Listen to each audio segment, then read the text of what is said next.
शरीर क्यों मिला है? बहुत जबरदस्त प्रश्न। ये शरीर मिला क्यों? एक शरीर को पाकर के जीता है, एक शरीर को पाकर के जीवन को बनाता है। ढो रहा है बाबा 80 बलय कहियो भगवान के एक बिता जगह देते। ढो रहा भार है शरीर के लिए, और विवेकी के लिए शास्त्र भार, रागी के लिए ज्ञान भार, अशांत मनुष्य के लिए मन भार। भार बना हुआ है। अरे महाराज, मानव का शरीर हो, लुल्हा हो, नंगड़ा हो, अनरा हो, बहरा हो, भजन तो कर ही सकता। जिस शरीर के लिए देवता सिर पटक रहे हैं, घुस घुस के अपना निवास बना रहे हैं, कौन? मानव का शरीर में देवता का निवास। लेकिन एक ही देवता का नाम बताइए जिस देवता के में मनुष्य घुस के बैठा है, बता दीजिए हमको। देवता घुस करके सब भाग्यशाली अपने को मान रहे हैं, सारा देवता भीतर में है। जितने द्वार हैं, मेन द्वार, 9 द्वार, उनका प्रमुख प्रमुख देवता, और जितना छोटा देवता सब झरखा झरखा खिड़की, रोम खूब जितना शरीर वो खिड़कियां है, उसमें देवता का निवास। मन के देवता चंद्रमा है, बुद्धि के देवता ब्रह्मा है, चित्त के देवता वासुदेव है, अहंकार के देवता शिव जी हैं, हाथ के देवता इंद्र है, गुदा के देवता यम है। एक संत ने बड़ा अच्छा लिखा है, मन के देव चंद्र बुद्धि ब्रह्मा, वासुदेव चित्त के रे, अहंकार शिव दशा करण के, नयन भान सिर हेरे, रसना वरुण त्वचा के मारुत, नासा अश्विनी जानो, मुख के अग्नि, इंद्र हाथन के, देव गुदाजम मानो, लिंग के देव प्रजापति सिरजत, चरणन विष्णु विराजे, 14 देव रहत नित तन संग नित्य रहेगा जी। 5 कर्मेंद्रियां, 5 ज्ञानेंद्रियां और 4 अंतःकरण के इंद्रियां। ये प्रमुख स्थान पर प्रमुख देवता का निवास। सब देवता ललायित। अभाग्य है उस मानव के लिए जो देवता के लिए परेशान है, दौड़ लगा रहे हैं, वो देवता, वो देवता, वो देवता। अरे देवता से तो उत्तम शरीर तुमको भगवान दे ही दिया है, भजन इसको। भीख मांग रहे हैं, देवता भीख मांग रहा है कि हमको मानव का शरीर मिले। नरतन दुर्लभ देव को सब कोई पुकार, सब कोई कहत पुकार, देव दे ही नहीं पावे। लेकिन ऐसे मूर्ख लोग स्वर्ग की आस लगा दे। पुण्य छीन सोई देव, स्वर्ग से नरक में आवे, भर में चारों खान, पुण्य तय काई रिझावे। तुलसी सतमत गत गए, स्वर पर करे खखार, नर्तन दुर्लभ देव को सब कोई कह चुका। अब सोचिए कितना नीच समझते हैं स्वर्ग को, थूक फेंकते, हमको नहीं चाहिए स्वर्ग। मुदगल ऋषि थे, 3 महीना अनाज चुनते थे। कब? जब किसान खेत काट के फसल काट के ले जाते थे, तब जो गिरता होगा, कितना गिरता होगा, और चुन चुन करके जमा करते थे। संत प्रकृति के लोग दूसरे को खिला करके खाना चाहिए। यह दैविक प्रकृति के लोग, तुम भी खाओ हम भी खाते हैं, दैविक प्रकृति के लोग। मानव प्रकृति के लोग हम खाएंगे तुम खाओ कि नहीं खाओ, हमारा पेट भरना चाहिए, लेकिन हम भी नहीं खाएंगे तुमको भी खाने नहीं देंगे, राक्षसी प्रकृति के लोग। तो मुद्गल ऋषि चुन करके लाते थे, अनाज तैयार करते थे और पूर्णिमा के दिन किसी महापुरुष को बुला करके भोजन कराते थे, तब भोजन पाते थे। नियम था मुद्गल ऋषि। मैं गया हूं आश्रम में, ऋषिकेश से जाएंगे भद्र का आश्रम, बीच में पड़ता जोशी मठ, वहीं से जाता हुआ रास्ता। तो 3 महीना जिस दिन पूरा हो दुर्वासा ऋषि पहुंच जाता था। अब जितना बना हुआ था सबको चाट पोच कर खा जाए। अब मन में तो हो न हो, पत्ता में भी कुछ नमकीन होगा, पत्तों को ने बाबाजी चाट जाए, तो पत्तों को देह में मल करके पागल से फेंक करके चले जाते थे। जंगल में बहुत महात्मा पत्ता खा करके भी जी रहे थे। इस तरह से 6 बार किया था। अंदाज कीजिए कितना दिन हो गया हो। कई महीना भूखा रह गया, फिर भी मेरा नियम है तो नियम है, छोड़ेंगे नहीं। नियम है तो नियम है, भूखे मर जाना अच्छा है, अतिथि सत्कार छोड़ना मृत्यु दंड से भी बढ़ गए। अतिथि सेवा करेंगे अपने यहाँ। इसलिए सभ्यता संस्कृति है, अतिथि देवो भव, मातृदेवो भव, पितृदेवो भव, आचार्य देवो भव। आचार्य न गुरु देवता से बढ़कर होते हैं, आचार्य देवो भव। माँ बाप देवतुल्य होते हैं।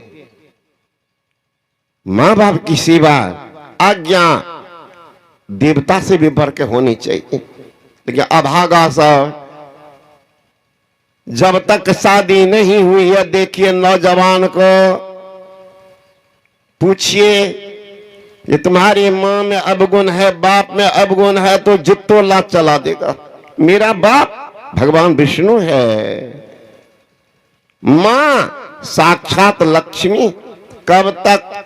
जब तक देवियां घर नहीं घुसी है तब तक।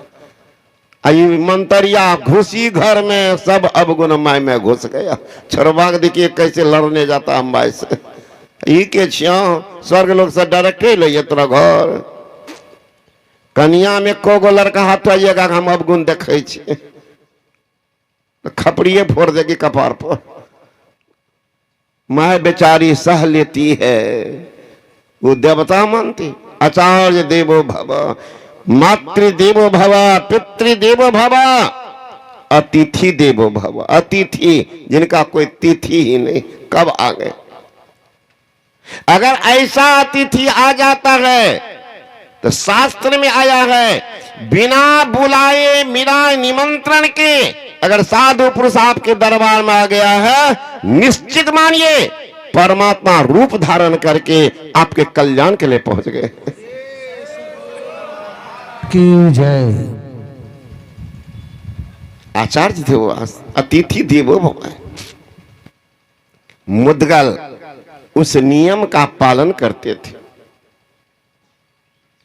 वो तो तिथि बनाए थे कि कब आ जाए महापुरुष। उस दिन महापुरुष तो आए ही, स्वर्ग से विमान भी आ गया। का ये कैसी विमान का आपके लिए? का क्यों? का महाराज जिस पेट के कारण लोग कौन कौन कुकर्म नहीं करते, उस पेट पर आपने आधिपत्य जमा लिया, विजय का पताका फहरा दिया। महाराज आपके लिए स्वर्ग का लिए विमान आया। का अच्छाई क्या कि स्वर्ग में फूल नहीं कुमलाते हैं, उनके लिए जहां मन चाहे विमान खड़ा रहता, जहां जाना चाहे जा सकते हैं।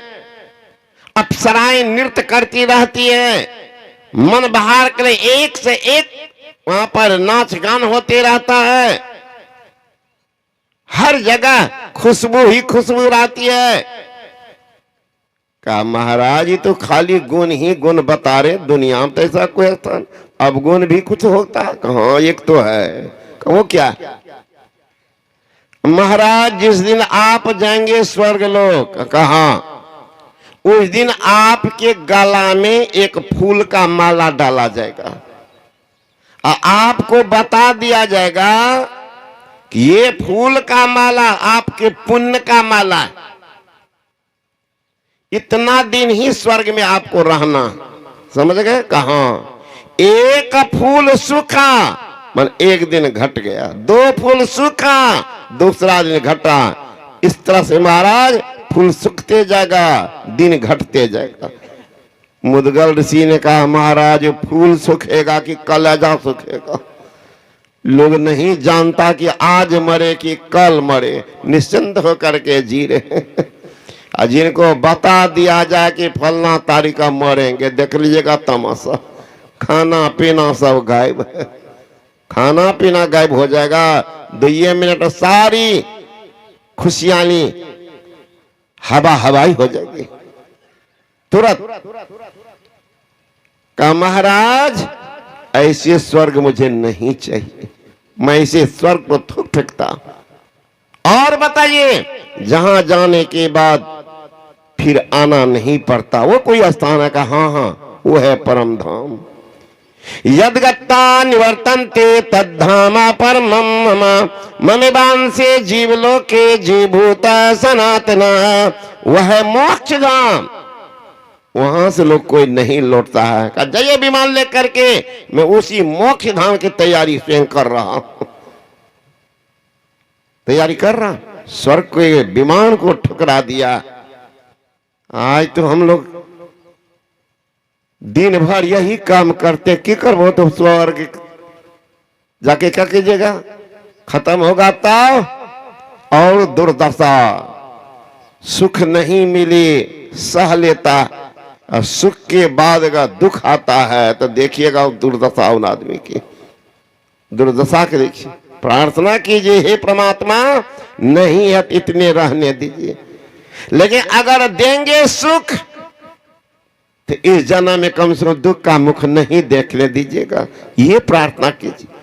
ऐसा नहीं कि हे भगवान हमको खूब बना दीजिए, है ना, प्रधानमंत्री राष्ट्रपति बना दीजिए, head master master video collector बना दीजिए, 1 महीना के बाद सस्पेंड डिस्चार्ज कर दीजिए, मांगिएगा? उनकी क्या दशा होगी विचार कर लीजिए। सुख भी मांगते हैं तो परमानेंट। एक महात्मा के पास एक व्यक्ति आया,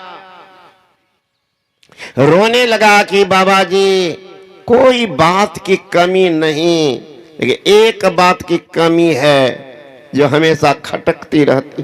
का तुम दोनों बात बोलते हो, कोई बात की कमी नहीं, फिर कमी कैसे घुस गया? कहा बाबा जी वही तो कहने आया। क्या? धन की कमी नहीं है गुरु महाराज, प्रतिष्ठा की कमी नहीं, सब जगह मेरे नाम का लोग जय जयकार भी करते हैं, आलीशान मकान है, देश विदेश में मेरा कारोबार है, सब कुछ होते हुए गुरु महाराज संतान नहीं। हमेशा दिमाग में यही बात चलती रहता। संतान लोग बड़ी उपहास के दृष्टि से उनसे करते हैं कि इनका मुंह नहीं देखना चाहिए, नहीं संतान का मुंह। इसी ख्याल से मैं आपके पास आया हूं बाबा जी। महात्मा ने कहा जी ठीक है, इसी कारण तुम आए हो तो मैं परमात्मा से प्रार्थना करता हूं कि तुमको एक बेटा हो जाए।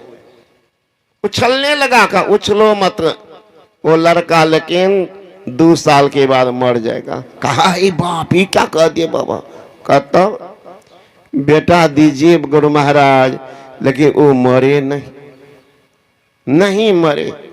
अच्छा जब तुम्हारी ऐसी भावना है तो हम भी अपने गुरु महाराज से बोल देता हूं कि इनको बेटा हो कभी मरे नहीं। यही ना कहा। लेकिन बेटा तो हो, मरे भी नहीं, वो लड़का लुल्हा नंगरा अनहरा बहरा होके जन्म ले। कहा यो बाप ही क्या कह दिए बाबा। कहता लुल्हा नंगरा अनहरा बहरा नहीं बने, खूब सुंदर हो। अच्छा ठीक, तुम्हारे मन में यही भावना है तो हम भगवान से कह देंगे कि लड़का हो, बहुत सुंदर हो, लुल्हा नंगरा अनरा बहरा नहीं हो, और वो लड़का मरे नहीं। यही ना कहा बाबा, तब तो कोई बात नहीं। लेकिन वो लड़का जहां कहीं घर से जाए और लौट के आवे तो 10 जूता सुबह में 10 जूता शाम को माए बाप को दोनों को मारे। कहा रे बाप ही क्या कर दे बाबा। कह रे मूर्ख, तुम क्या कहते, तुम क्या मांग रहे हो कि लड़का हो मरे नहीं। संसार में ऐसा कोई पैदा लिया जो जन्म लिया मरता नहीं, अजन्मा एकमात्र परमात्मा। तुम तो वो खोज रहे हो परमात्मा को सब। फिर तुम कहते हो कि मेरा बेटा बिल्कुल आज्ञाकारी हो, नहीं मारे हमको 10 जूता, शाम और सुबह को उठोनाने लगा दे दूध से। वही बेटा हो। कौन है? शिवम। सबसे सुंदर कौन है? परमात्मा। तो तुम तो मांग रहे हो सत्यम शिवम सुंदरम को, खोज रहे हो बेटा को। बेटा मिलेगा जी, इथुक कार में सुख मिलेगा। सत्यम शिवम सुंदरम की खोज तुम्हारे अंदर में है। वो एकमात्र परमात्मा है, उनको प्राप्त करो, तेरा कल्याण होगा, तेरा कल्याण होगा। इस संसार के वैभव वस्तु में कल्याण नहीं, अकल्याण घुसा हुआ। अकल्याण थोड़ा मांग हो और देखिएगा थोड़ा सा व्यवधान हो, मांगे खत्म। एक व्यक्ति तपस्या किया भोले बाबा का, शंकर भगवान का तपस्या कर रहा था। भगवान शंकर और हरदानी प्रकट हो गए, प्रकट हो गए। कहा मांगो, क्या मांगते हो? मांगना ही चाहते हैं। शंकर भगवान कहते सोच करके मांगना, सोच करके मांगना। चूंकि तुम जो भी मांगोगे तो पड़ोसिया जो तुम्हारा होगा उसको दुगुना हो जाएगा। अब तो ये और जल बन गया। अरे बाप रे बाप, हम तो सोचते हैं कुछ हो नहीं हो, ये तो और दुगुने कर रहे हैं उनको, तो मेरी प्रतिष्ठा क्या रहेगी। एक व्यक्ति जा रहा था, अभी तो एक आ रहा था, कहा देखते हैं भाई साहब बड़ा दुखी आजकल है, क्या कारण? कहा तुम्हारा सुख देखकर। दूसरे के दुख से दुखी नहीं, दूसरे को सुख से दुखी है। हम हे भगवान हमको नहीं देना तो नहीं देना, पड़ोसिया को और दरिद्र बना देना। मांग तो ये है। अब भोला बाबा कह रहे हो दुगुना होगा। बैठ करके सोचने लगा क्या करें। सोच लिया चलो एक दुगो नुकसान अपन करा लेते हैं तो बगल वाला को तो दुगनू होगा। का ठीक है भोले बाबा जो देना है दे जो। हमको एक महल मकान हो तो पड़ोसिया हो गया 2 महला मकान। मांगते गया, अंत में का हमारे सारे जायदाद के आगे में एक बाउंड्री दीवार हो तो उनका डबल दीवार हो गया। हमारे घर के सामने आंगन से निकले तो एक कुआं हो जाए सामने में, तो बगल वाला को दोनों कुआं एकदम गेट जाऊं। अब हे परमात्मा हमारा एक आंख फूट जाए तो बगल वाला को दोनों साफ। अब जो भी निकले कुआं में गिरे, सब राम नाम सत, पड़ोसिया का भी वही ले लिया। देखिए बुद्धि कैसी कुबुद्धि है। अपना आंख फरा करके आ भागा, दूसरे का सत्यानाश किया। तो ऐसी कुबुद्धि लोगों के भीतर में है, ऐसी कुबुद्धि। हम तो डूब रहे हैं सनम, तुमको भी ले डूबेंगे। तो संत महात्मा गण कहते हैं कि जीवन किस लिए। नर्तन पाई जतन कर ऐसा जिससे वह करतार मिले, ऐसा उत्तम योनि पदार्थ फिर नहीं बारंबार मिले। अरे 2 दिन के जिंदगानी में तुम इतना क्यों इतराते हो। मेरी काया मेरी माया सुर मचाते जाते हो, साथ नहीं हरि नाम लिया, गफलत में दिन रात कटे, काया भी बदनाम करी, अफसोस खाली हाथ चले, दुर्भाग्य रहा, खाली जा रहे। वहां से क्या लाया बंदे, यहां से क्या ले जाएगा। मुट्ठी बांध के आया बंदे, हाथ पसारे जाएगा। एक फकीर ने लिखा, उलझन है कुछ ऐसी, समस्याएं हल नहीं होती, यही सोचकर मेरी आंखें रात में सोने नहीं देती। जिंदगी में बहुत कमाया, क्या हीरा क्या मोती, परंतु क्या करो यारों, कफन में जेब नहीं होती। अगर कफन में जेब होता तो बूढ़ा बूढ़ी तो पहले बांध कर रख लेते कि लेते जाएंगे साथ में। यहाँ माल मुल्क को कौन चलावे, संग न जा शरीर, लाके बोरत नरक कुंड में, व्याकुल होत शरीर, करोड़ मंदे बाद इनके तत्व। कौन सहायता करेंगे उस समय में। जीवन में कभी कभी ऐसा मुकाम आता है, हर तरफ से गमों का पैगाम आता है, जब खुशियां ही दामन छोड़ देती है, तब संत या भगवान काम आते हैं।